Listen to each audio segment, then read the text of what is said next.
Et bonjour à tous, je reviens vers vous pour une toute petite vidéo très courte. En septembre, fin septembre de l'an dernier, je vous ai fait une vidéo sur la culture des fraisiers et on avait multiplié les fraisiers et je vous ai dit qu'on ferait un retour sur le résultat de cette multiplication. Voilà, je suis devant du coup les différents petits pots de fraisiers qui ont été repiqués. Alors pour rappel, j'en avais repiqué des qui étaient encore attachés au plan mer, des premiers stolons, des deuxièmes stolons, des stolons qui étaient détachés du plan mer. J'avais également repiqué des stolons détachés du plan mer directement en pleine terre. Et puis l'idée c'était de tester un peu tout ça, de voir ce qui arrivait à reprendre ou pas. Et je vous avoue que là, je suis assez étonné par le résultat, puisque quasiment tous les fraisiers ont repris. Enfin quasiment d'ailleurs, tous les fraisiers, à part un ou deux, j'ai des oiseaux qui m'ont fait des dégâts dans la plate-bande. Enfin, comme toujours, et on les entend qui caillent, là j'imagine dans la vidéo. Les merles surtout. Et en voilà un qui passe. Et qui ont gratté et qui m'ont déterré un ou deux fraisiers, mais enfin sinon au global, tout est là. Tous les fraisiers que j'ai pu repiquer l'an dernier sont vivants, que ça soit attaché au stolon, pas attaché au stolon, directement en pleine terre au fond de la plate-bande comme j'avais pu les mettre. Voilà, c'était pour faire un retour là-dessus, avec quand même un bémol. Alors voyez, regardez, j'ai des jolis plans, hein. On les voit là, ils sont prêts à partir. Donc je vais essayer de trouver une petite place pour eux, je vais aller les remettre en pleine terre, essayer de boucher les trous dans cette plate-bande là où il y en a, hein. Comme je vous ai dit, les oiseaux ont fait 2-3 dégâts, et puis je vais trouver une autre plate-bande pour mettre tout le reste, parce que mine de rien, je me retrouve avec trop de fraisiers, avec quand même un souci majeur, c'est que, voilà, la plupart des fraisiers, oups, mince, il est encore attaché, hop là, avec un souci majeur qui est quand même que la plupart des fraisiers ont attrapé la tache pourpre, une sorte de maladie des fraisiers. Hop. Bon, je vais vous filmer ça en gros plan. Les fraisiers, c'est des plantes assez sensibles aux maladies. Donc bon, voilà. Là, visiblement, ils ont attrapé quelque chose. C'est un peu le risque à faire ses propres plants par rapport à des professionnels qui vont vendre des plants vraiment garantis sans maladie. Voilà, les garder et les faire soi-même, forcément, au bout d'un moment, ça finit par tomber malade. Donc ça peut être une des bonnes raisons de renouveler sa fraiseraie. Alors comme tous les champignons, il y a moyen de traiter ça à la bouillie bordelaise. Bon, je vous avoue que je suis pas hyper fan. Je sais que la tache pourpre, ça, c'est pas rédhibitoire non plus sur les récoltes de fraises. Ça peut les réduire, mais pas non plus complètement les annihiler. Alors j'en profite également de cette vidéo là pour faire une référence à une vidéo d'un autre potagiste dont je vous ai déjà parlé, William le potagiste, qui parlait dernièrement dans une de ses vidéos des fraisiers frigo, des plants fraisiers frigo, et comme quoi les fraises en fait ont besoin d'avoir des hivers froids et de passer pas mal de temps au froid chaque année, de manière à pouvoir bien se développer, faire des fruits l'année d'après. C'est une des raisons pour lesquelles nous dans le sud-ouest on a du mal, enfin moi j'ai en tout cas au potager j'ai du mal à faire des fraises, parce qu'on n'a pas des hivers assez froids pour que les fraisiers emmagasinent du froid l'hiver pour après bien se développer la saison d'après. Donc voilà, c'est quelque chose à savoir. Les maraîchers, alors nous on a le Lot-et-Garonne, hein, pas loin, on est des meilleurs des régions de France pour justement la culture de fraises et de fruits et de légumes. Mais il faut savoir que justement les maraîchers n'utilisent pas des plants comme ça, ils vont utiliser ce qu'on appelle des plants frigo, qui ont passé plusieurs semaines au frigo chaque année. Ils les replantent directement, il y a quasiment pas de feuilles hein, quand ils les récupèrent, c'est un énorme bout de racine avec quasiment pas de feuilles, des plants sans maladie, qui vont replanter en terre, et chaque année ils jettent tout et ils en replantent des nouveaux.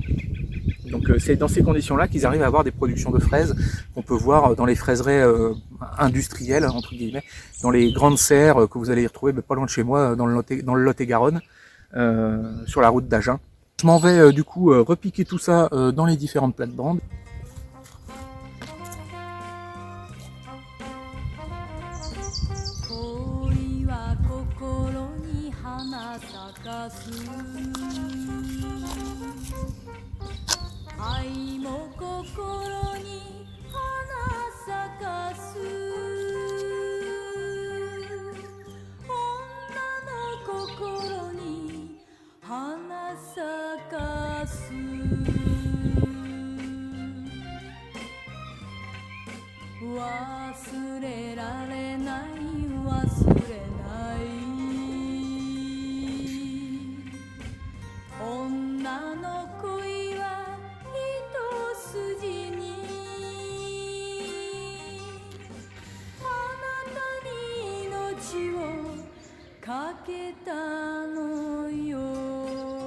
Bon, donc on fait un petit saut dans le temps, là, le temps s'est écoulé, on est à la mi-mai, et je vous montre un peu le résultat du coup des fraisiers tels qu'ils ont poussé.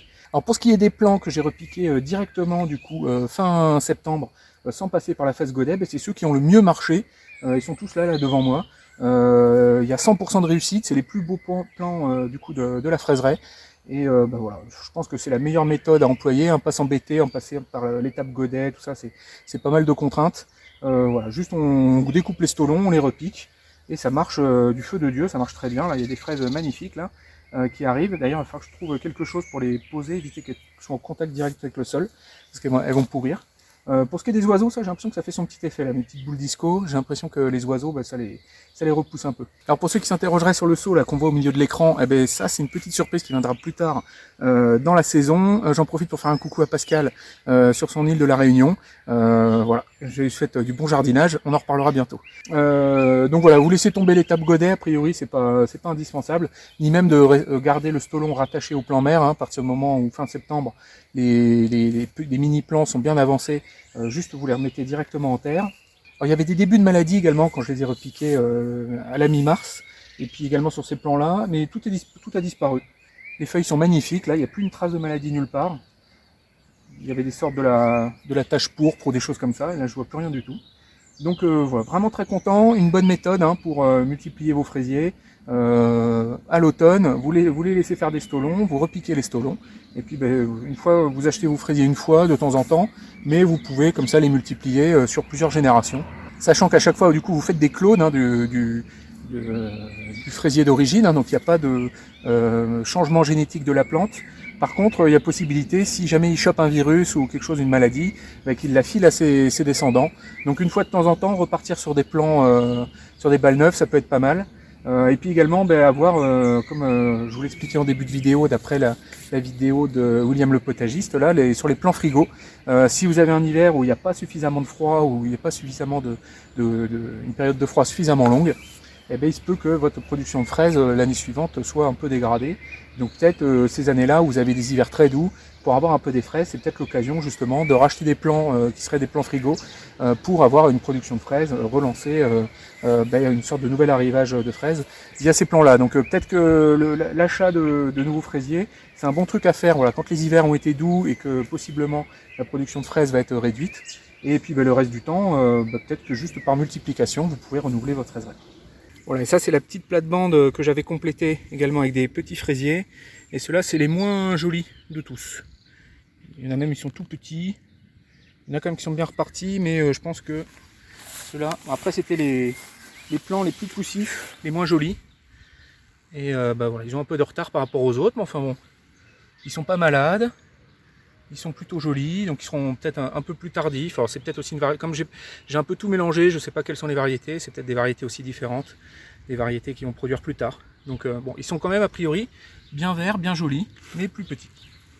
Bon, et donc voilà, c'était ma petite vidéo sur la multiplication des fraisiers, comment avoir des plants de fraisiers gratuits. Comme ça, juste vos fraisiers vous en donnent tous les ans gratuitement, donc autant les récupérer. Et voilà, si la vidéo vous a plu, mettez un petit pouce bleu, abonnez-vous si ce n'est pas encore fait, puis moi je vous dis du coup à bientôt pour une prochaine vidéo, à bientôt.